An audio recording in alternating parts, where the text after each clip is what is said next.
kidney dialysis since his age of 27. Yeah, as young as 27. So it has been about 15 years already. Indications that the kidneys were failing, and then at 27 it became pretty clear that it's no longer functioning properly. Your lifestyle choices are pretty restricted. For example, given that dialysis in itself is a dangerous procedure, you get it wrong, you can have infections. When you postpone your dialysis, you postpone it by one session maximum. Okay. That means to say, if you're supposed to do it Tuesday evening and you postpone it to Wednesday morning, that is fine. But anything later than that is not a good idea. Hello, welcome to Heart Dialogue. And in today's episode, I have my client as well as my friend, Mohan, over here to share about his personal journey. Okay, just a little bit background about Mohan. He started kidney dialysis since his age of 27. Yeah, as young as 27. So it has been about 15 years already. Okay, don't count his age, okay?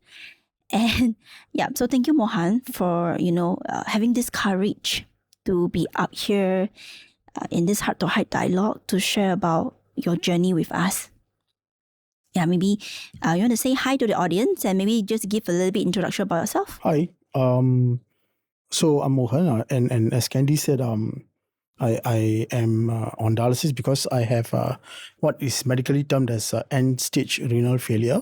End-stage renal failure. Renal failure. So that means basically you have less or very little kidney function, which means you need the aid of dialysis to clear your toxins from your body. Like basically, dialysis is to clear toxins from your body.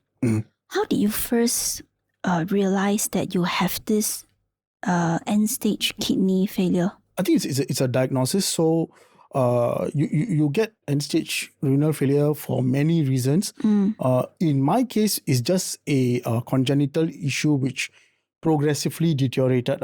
And then at some point, at about 27, it became quite apparent that I will need dialysis. What was the symptom back then? Interestingly, for those of us who get kidney failure from due to congenital causes, do not have symptoms as such. Just that you generally realize that you seem to be a bit slower, but most of the thing comes out of medical test results. Okay, so because you were at the age of 27, how do you ended up, went for your test? No, I've been tested because I have a chronic kidney condition, right? So there were always tests and things that are being done over the years. So it's not like at 27 I went to do testing. No, so it's just that there were indications that the kidneys were failing, and then at 27 it became pretty clear that it's no longer functioning properly. I see. So how was this experience? Like since young, you have been experiencing this chronic I think disease.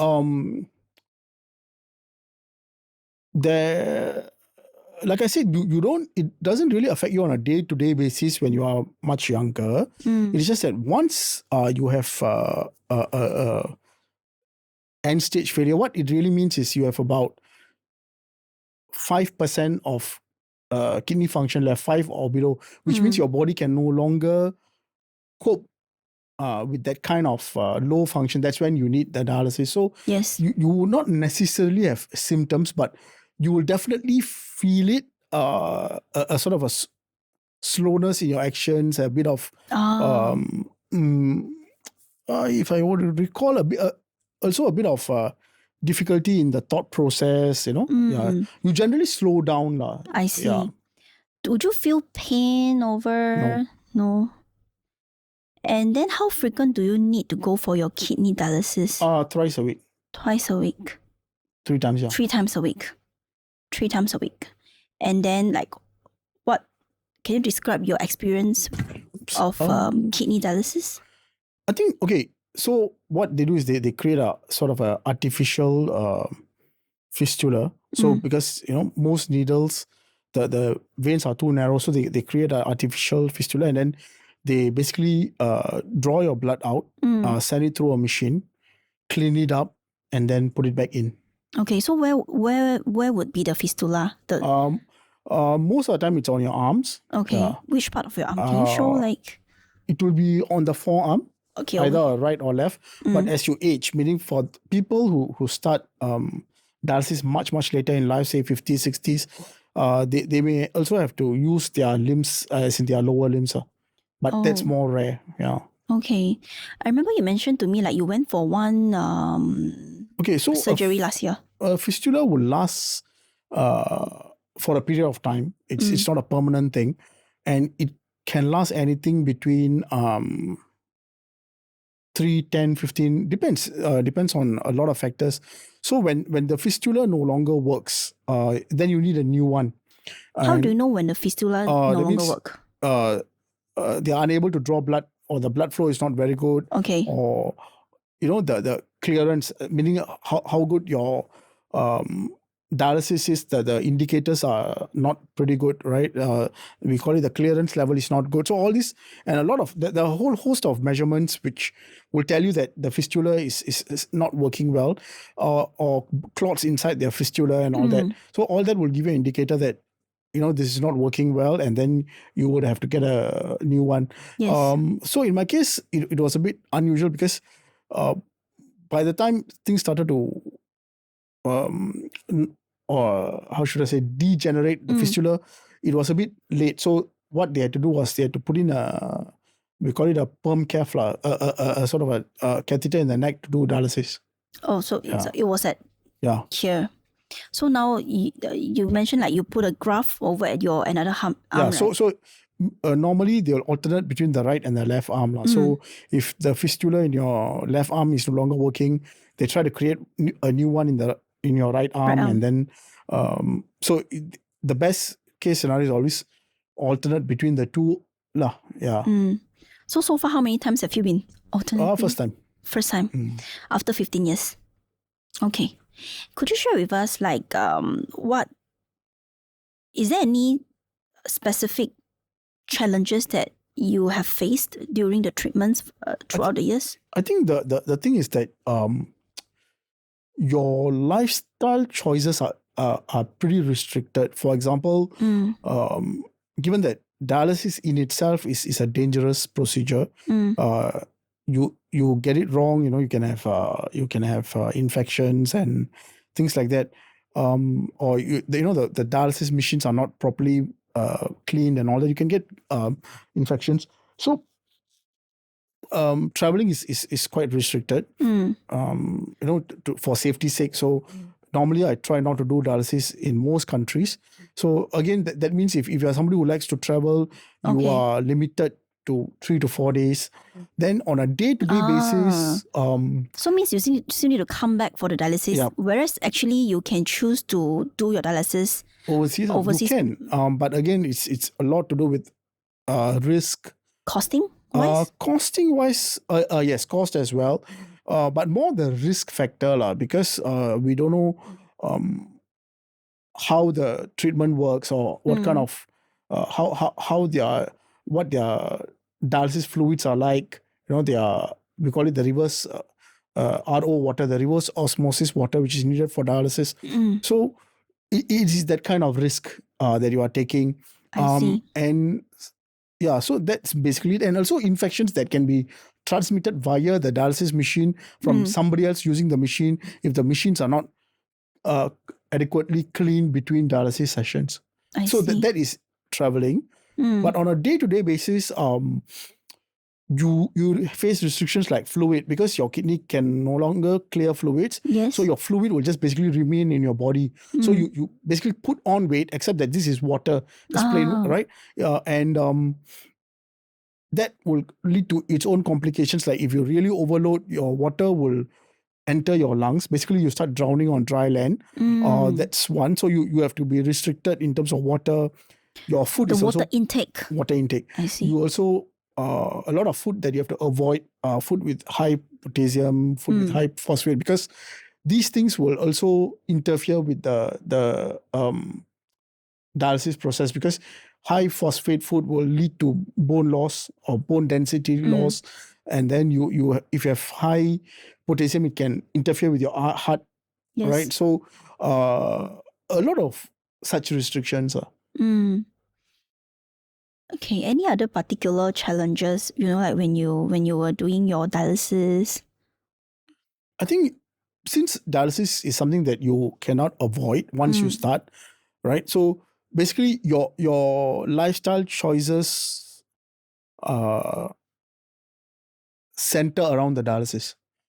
So you have very little flexibility Yes. in terms of your activities. For example, like my dialysis is Tuesday, Thursday, Saturday in the evening, which means all my other activities have to be planned around it, around Tuesday, Thursday, Saturday.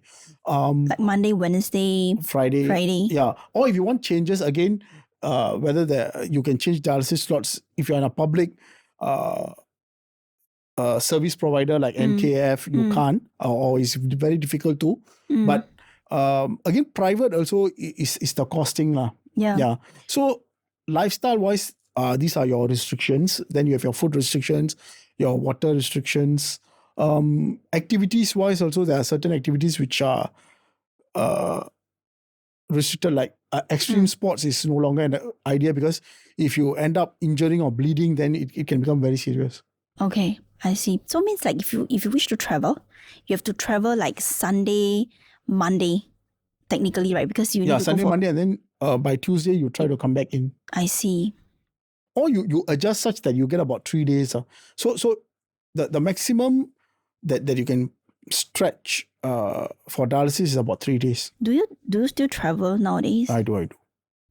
I travel typically from Saturday night to like Tuesday afternoon. Okay. Or sometimes I stretch it a bit and then I travel till Tuesday night. But with the idea that when you postpone your dialysis, you postpone it by one session maximum.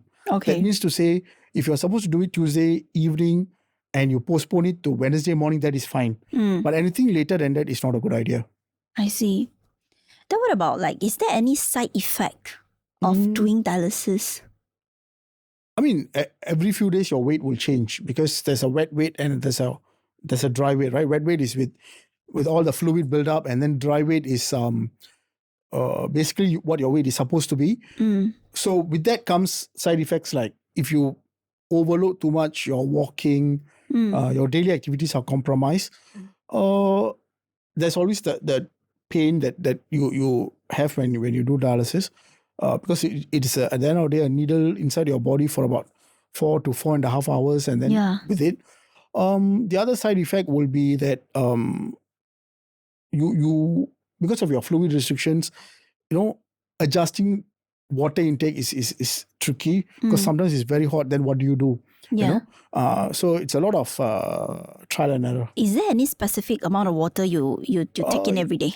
It differs from person to person, but most people advise not to drink more than 500 or 600 per day ml. Do you drink coffee?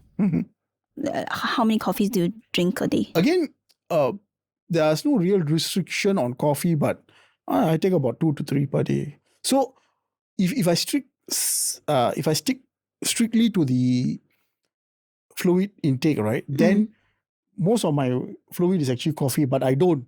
So I adjust accordingly. So if today I have 2 coffees, what that would mean is I will skip another drink, which I normally would take. So yeah. Okay, so like you drink 2 coffees and then you will drink water thereafter on. Okay. Then what about the food? What would be the food that you won't eat, or you cannot eat? Okay. Generally, any highly processed food is not good. I mean, it's not healthy for anybody, for that matter. But what happens with a person who's undergoing dialysis is that because all this will add to your toxin levels, and your body has to clear these toxin levels, and you need the aid of the machine to clear it, right? So if it builds up in your body, over time you're going to have problems. So anything which is highly processed, high sodium is a no-no. Oily also? Oily, not so much, but oily, again, that comes with your physical activity. If you are generally weak after dialysis, then what that would mean is you are not getting enough physical activity, which in turn means what you can eat is restricted lah. Can I ask a kind of sensitive question? Does the doctor mention about anything about like your life expectancy? It differs from people to people. So if you go by today's measurements, right? Again, when you start dialysis matters. If you start, if you're a very elderly person you start, then again, it's like any other treatment where the later you start, the older you are, the more complications you have, the shorter your lifespan. Okay.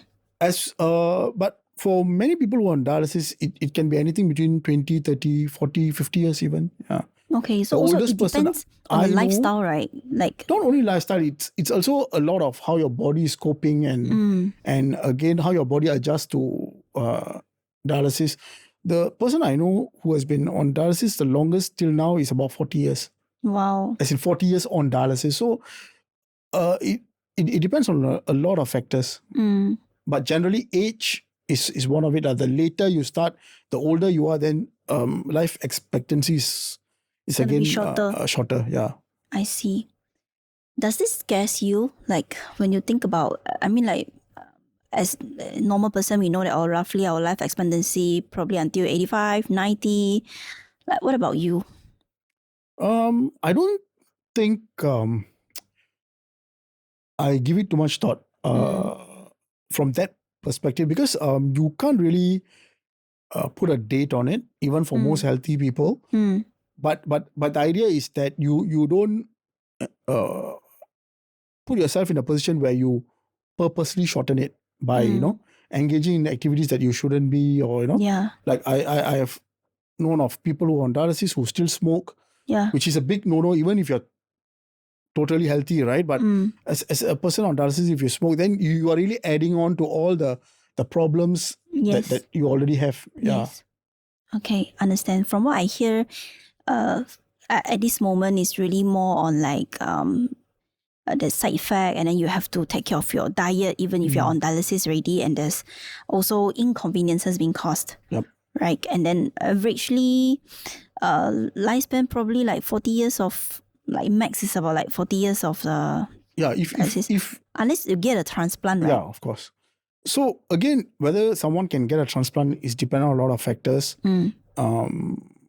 Basically, whether your body allows for a transplant, and whether from a professional point of view, medical point of view, they decide whether you can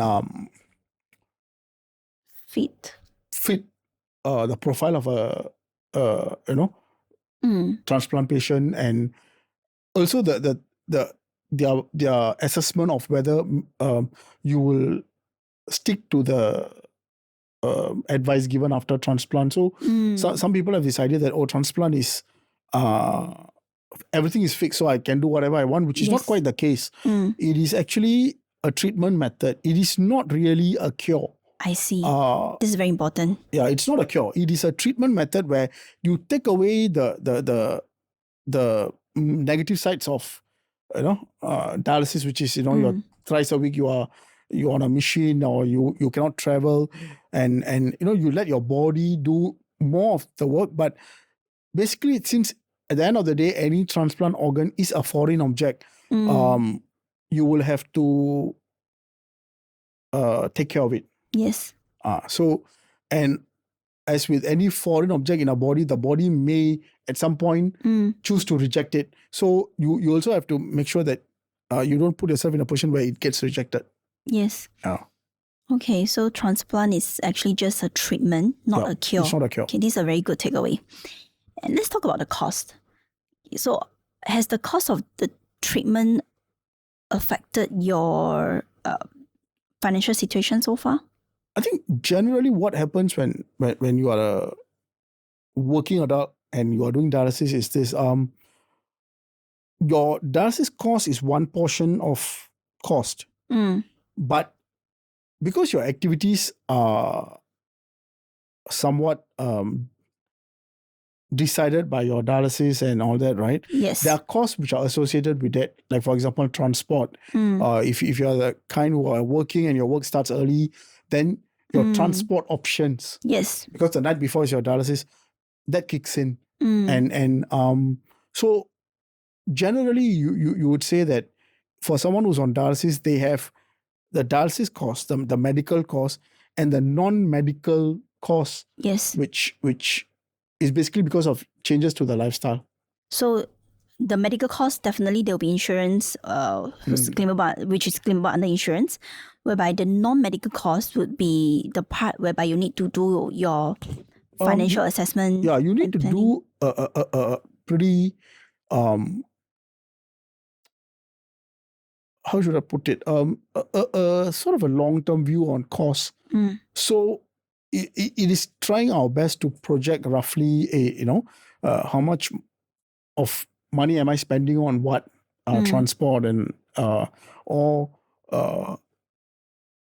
certain activities that will incur more cost. Yep. Right. So you just have to plan ahead. Could you remember like roughly how much does your dialysis cost every month? From medical cost itself. Okay. So if you're under the subsidized scheme, and which most Singaporeans will be, it can come up to about $500 a month after all the subsidies. Yep. Yeah. And of course, if you're on the other side of the spectrum where you don't qualify for that much subsidies, then the actual private cost is about 2.5K. Yeah. I see. Then what about the non-medical cost that we are looking at? Like roughly how much do you spend a month? So because my work starts early in the morning, right? So the idea that I can sleep in a bit is more important than waking up even earlier to take public transport. So my transport costs will easily come up to about $600 a month, because you need to factor in that when you finish dialysis late at night, you're tired. You have to get back home. Yes. And then the next morning you have to set out early. So all this will factor into your transport cost, for example. Yeah. So how do you manage your financial part for that? Like you allocate this amount of money every month once you get your pay? Yeah. Another sensitive questions. Okay. Have you faced any of challenges or difficulties with your insurance provider so far regarding of claims? Not quite, because again, if it's a chronic condition, right, there are a lot of insurance which is already closed. So whatever insurance I have is what is publicly available to all Singaporeans. On my own privately, I don't have any insurance. So that's the easy part, because whatever it is already given by the government. There's nothing to argue as such. But in terms of your financial planning, the idea that you better put away some money for the future is all the more important for somebody who has a chronic condition, because your condition is not going to go away. That's number one. Number two, you still need to lead as normal a life as possible. And to do both of this, you will need a certain level of planning. Yes. Yeah. So what is your planning at the moment? What has you planned for yourself? Given that a good amount of my dialysis expenses are subsidized, and it's other expenses that may come up from time to time, like, if you're hospitalized or you need to do certain blood tests, it is my idea has been to put away money for that. Do you agree that it's important to set aside like a sum of cash, because since this congenital issue is not being covered since the start, since young, right? So do you agree that it's important that we set aside like a cash intentionally, so that if there's anything happen, at least we can sort of like self-insured, we can take the money from there for the expenses? Because since insurance are not going to cover for definitely critical illnesses sake, right? Definitely. Definitely. So that's mean to say it's important to get like have savings, enough of savings, right? And it's important to do your financial planning, to set aside the money early of the month once you get your paid, and you have to understand how much you're going to spend. Okay. With all these experiences, okay, has your perspective on life changed? I think that there are two parts. One part is the idea that for me personally, you do not become a financial burden to anybody. Because whether you like it or not, Singapore is one of the most expensive places to live in. And it doesn't get any cheaper for somebody with a chronic condition. Yes. Even with all the subsidies, it is still an expensive process. Yes. So if at some point you become a financial burden, that means you need somebody else to pay for you, right? That's going to be very difficult for anybody who has to do that. So saving is important for everybody. Yeah. But for someone who has got a chronic health condition, it is all the more important simply because you know that you're going to need the money as you get older. Yep. So while you can, it is best to set it aside. Yes. And just a little bit fun fact about Mohan is that when I first met him, right, he literally just took out the notebooks. The notebooks, remember, just write down his expenses. Like the notebook is literally all about his expenses. Still doing it, yeah, so he's still doing it until now. So this is the kind of discipline that I'm very much amazed, by his discipline, how he does his financial expenses and all that. And I'm really curious to know that, I mean, definitely your path is gonna be challenging. Used to be very challenging, and even right now it's also challenging. What keeps you motivated during all these challenging times? I think if you take a pretty simple, hard-headed approach, is at the end of it, if you're able to contribute, and if the cost of keeping you going is lower than the amount you can contribute, then it's quite an easy deal. In the sense that you have some sort of a job, you earn an income, and after paying whatever you need to pay for your health expenses, you still have enough to carry on with life. So at the most basic level, you are not a burden to anybody, financial burden that is. Yes. Then I think that's a pretty good point to be at. So for me, I've always seen it as I'm at that position where I'm not a financial burden to anybody, and I'm able to still do activities which are many normal people will do. So, okay, just carry on. Yeah. From what I hear is really, you mentioned twice about like not to be a burden to people around us. Like this keeps you motivated. Yeah, because the thing with all this financial issues that come with health conditions is a very slippery slope if you're not ready for it. Because normally one thing will lead to another, and therefore your cost will escalate. Yes. So and that has always been something that I worry about, because at the end of the day, somebody has to foot the bill, right? Yes.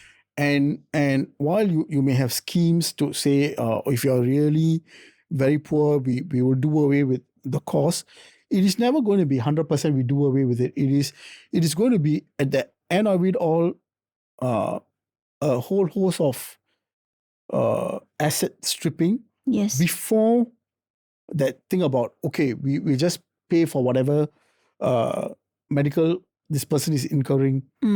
So you're going to lose a lot of your assets. Yes. Before basically free healthcare kicks in. Yeah. Right? So if you don't want to be in that position, then it's only wise to plan ahead. Yes. Yeah.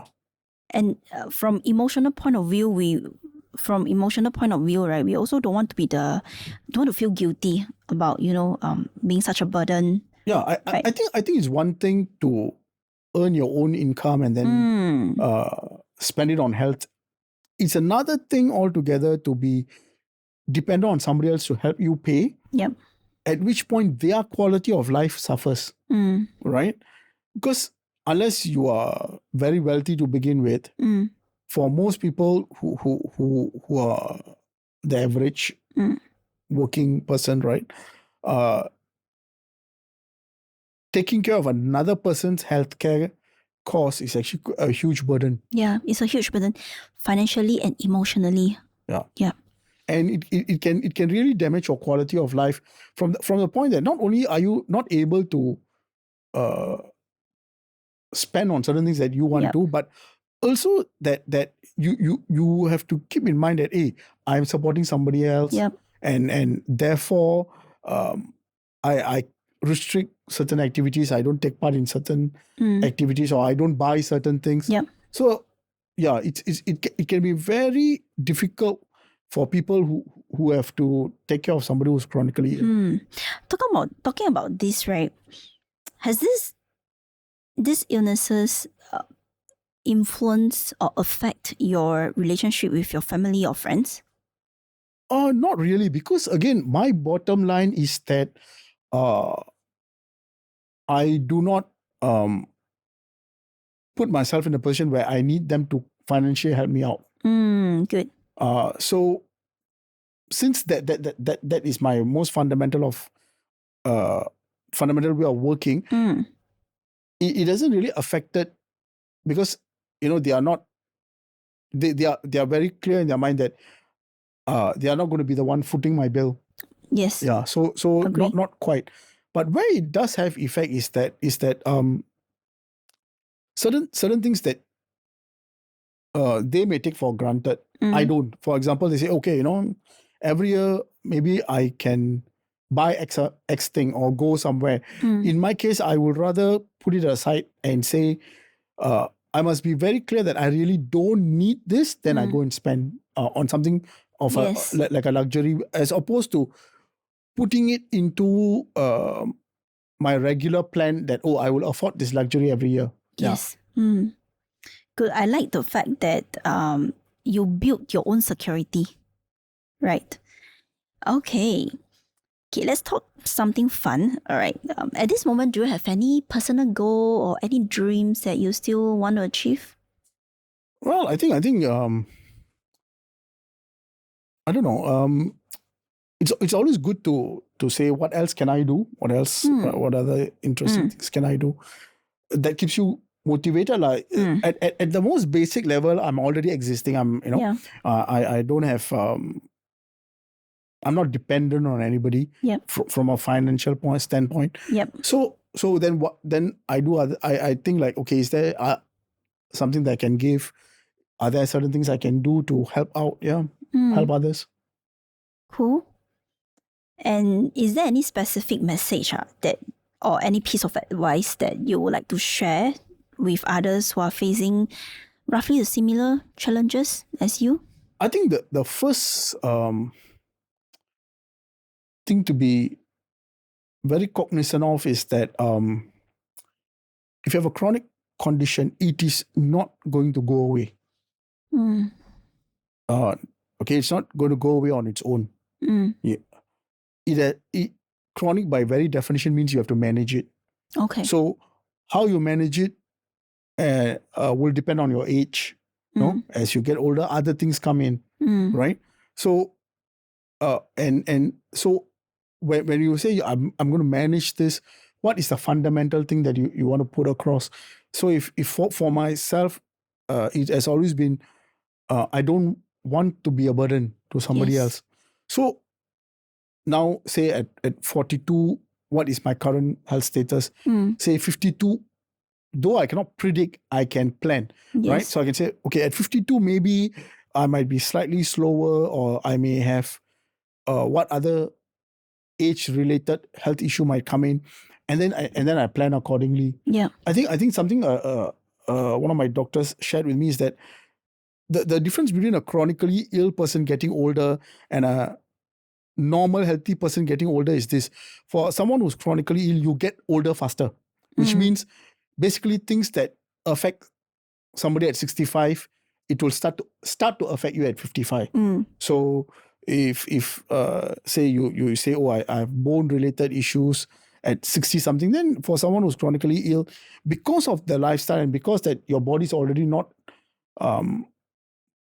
at its peak, right? It's not performing properly, optimal rather. It's not at optimal function for your age. Then your age-related issues will start a bit earlier. Yes. Yeah. So what could be just one piece of advice?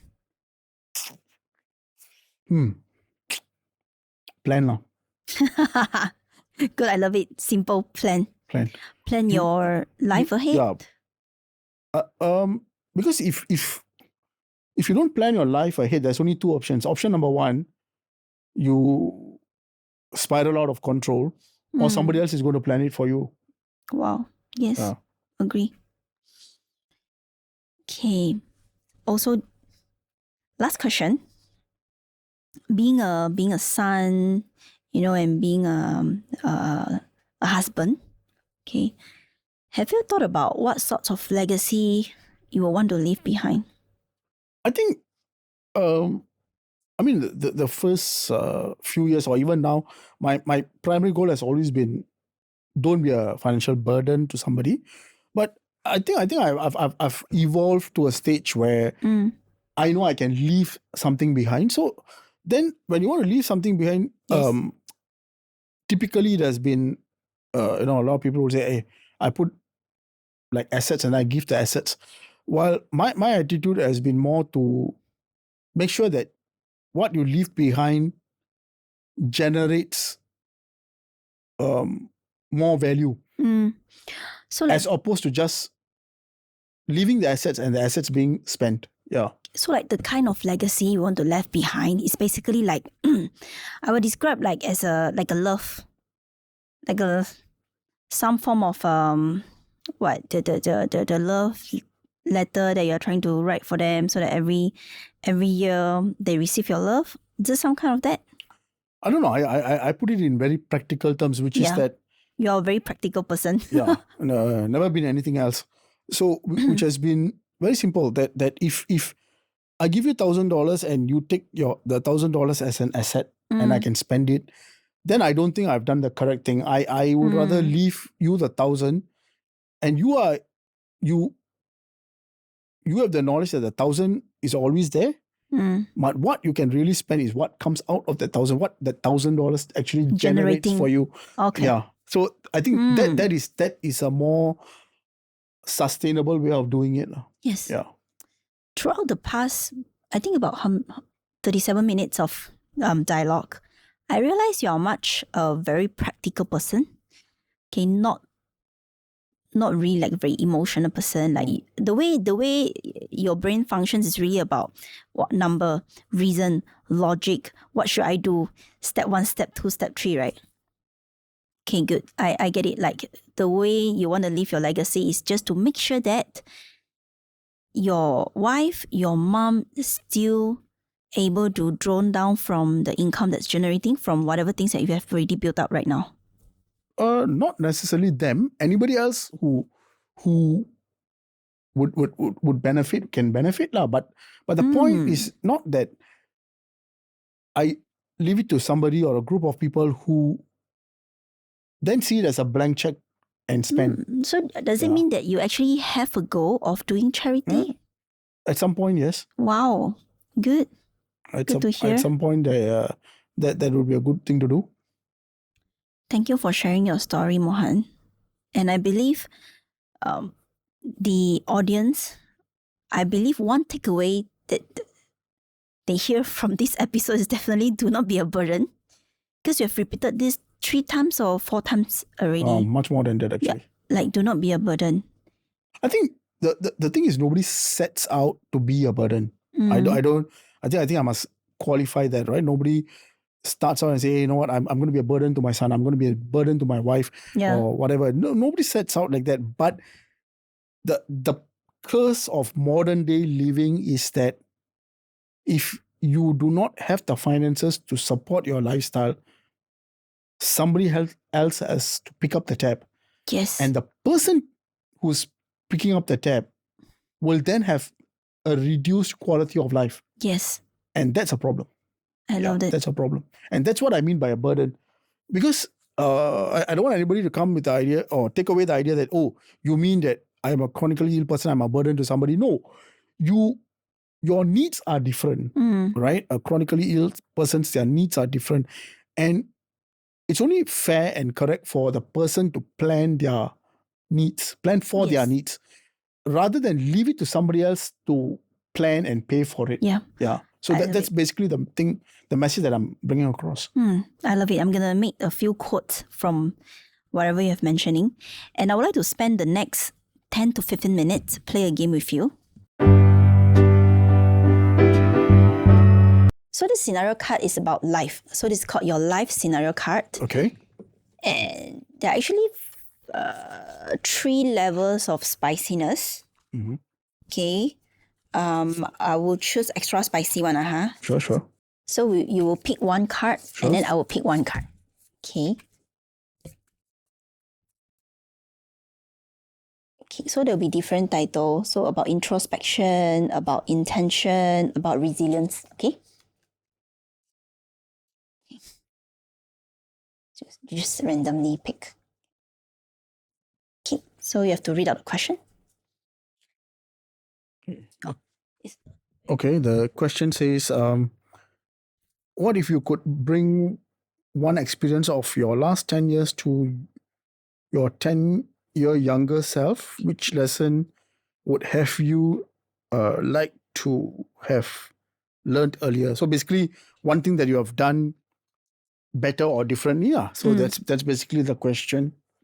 So I think sticking to the point of planning, maybe 10 years younger, maybe not to have been so carefree about spending money, because as much as I was saving and all that, I could have done a better job of planning for it and not engaging in activities which would have wasted the resources. So while I did save a bit and all that, I would have said I would have to say I wasted quite a bit of resources, because again the idea that I still want to enjoy life, but Yes. but there was quite a substantial amount of wastage lah. So 10 years ago, had I been, or if I were to turn back the clock, that's one thing I would have done. Well, I would say that, mistakes makes us grow, right? Makes us grow, and then lesson is best learned when the price is at the most minimal. Yep. Yeah. If it's not all those mistakes, right, you wouldn't be who you are today as well. Oh, fair enough. Yeah. Fair enough. So I'm going to pick one. Okay. I'm going to just randomly choose. Introspection. Okay.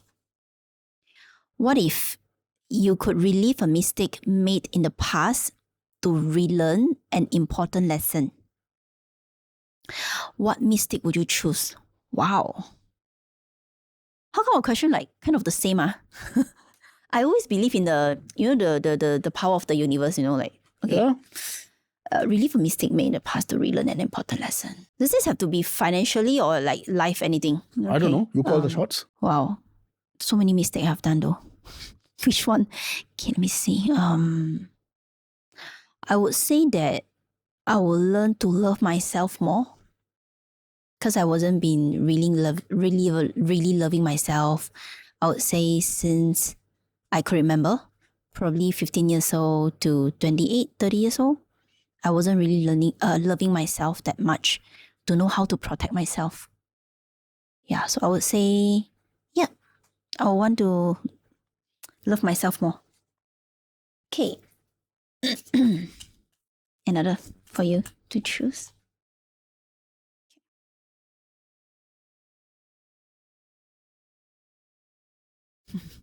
Okay, let's see. This is intention. Okay. Oh. What if you lost your ability to communicate tomorrow? What would you like to share today that you haven't told someone yet? Oh, interesting. I don't think there's anything much that I haven't told anybody yet.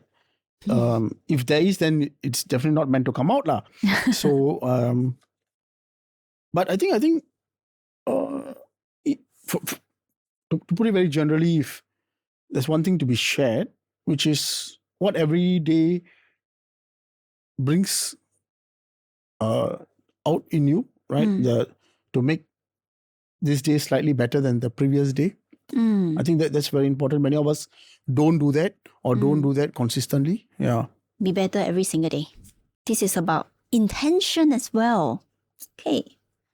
What if you could let go of perfectionism in its entirety? What are the things you will need to stop obsessing over? Wow, I love this question. I didn't know you were a perfectionist to begin with. I'm a Virgo. My perfectionism is really on myself. It's not on other people. It's on myself. Obsessing over. A little bit vulnerable. So I used to think that I'm like ugly. I'm not pretty. I'm not attractive since I was very, very young. I could remember, I think, since the age of 4 or 5 years old, because I'm having a tan skin, right? So I used to think that I'm not pretty, okay, and I'm not attractive. So this is something that I'm kind of like obsessed over the years, but not until the extent that I went for any plastic surgery. It's just that I've been trying to feel the confidence within myself that I want to tell myself that you are attractive, you're okay, you look good, you're pretty. This is something that I'm actually obsessing over, even until now. Yeah. I love my question. It's just so related to my recent encounters. Okay.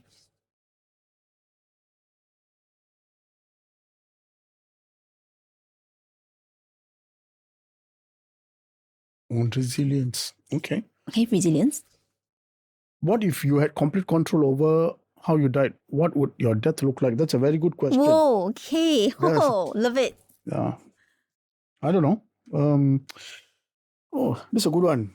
If I had real control, then I choose not to die. I mean, that's the most basic, right? I don't think you choose to live forever. Okay. Choose not to live forever, but yeah, I don't think anybody who has real control of how they choose to die would choose to die. But the best way to just sleep and not wake up, I suppose. Yeah, I guess that's the best way to die also. That'd be pretty decent.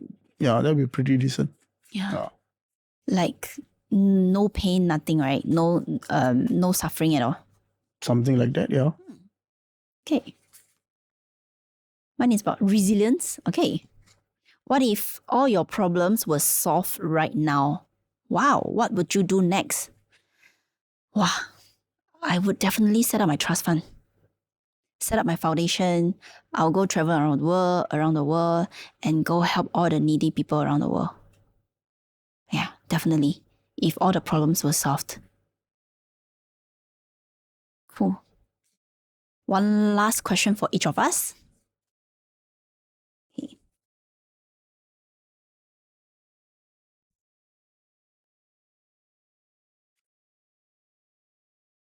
Okay, what if you had the power to alter one thing about your romantic life? What would you change?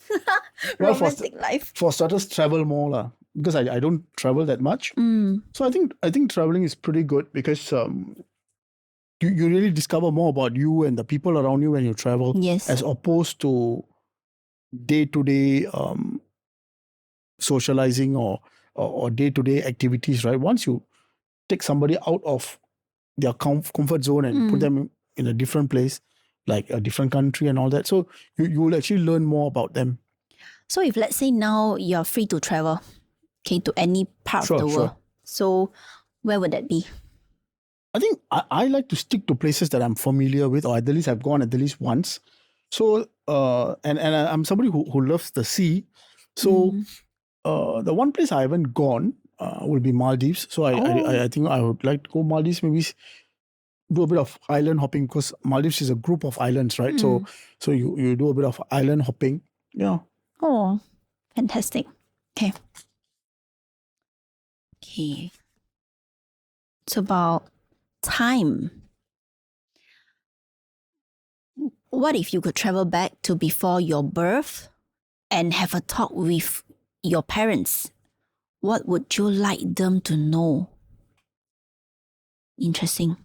Travel back to before I birth. Talk to my parents. I would like to let them know. Okay, because my mom used to tell me that probably the reason why I'm having a tan skin is because she had a coffee when she pregnant me. So probably I would tell her, please don't drink that coffee. Yeah.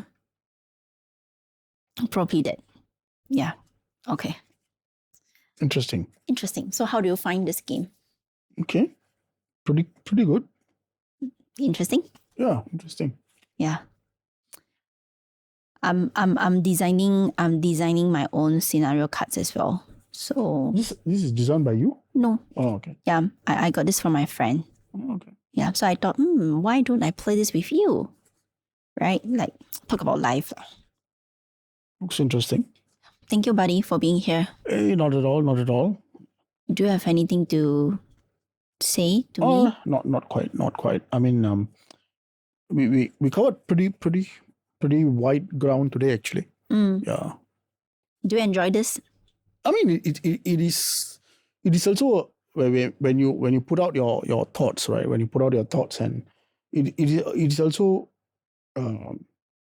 you also think about your thoughts. Yeah. So in my field of work, we call it metacognition, which is Metacognition. you think about your thoughts, you think about your thinking, and then you realize that, hey, why do I think this way, or why is my response like this for a particular thing, and then you examine the background of it, right? Why you think in a particular manner, and that in itself leads to growth.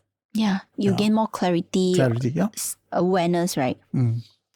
Thank you, buddy. Hey, thanks a lot. Thanks a no lot. worries. Yay. Hey, not bad. Thank you. Thank you for being part of this incredible dialogue. We hope this episode has inspired you to embrace heart-to-heart dialogue in your own life. If you love to share your stories with us, DM us, comment below, or use the hashtag #HTHDstories. Your voice matters, and we can't wait to listen and learn from you. If you enjoyed today's conversation, don't forget to subscribe and share this episode with your friends. Remember, every genuine conversation has the power to make a difference. Let's make an impact together. Till next time.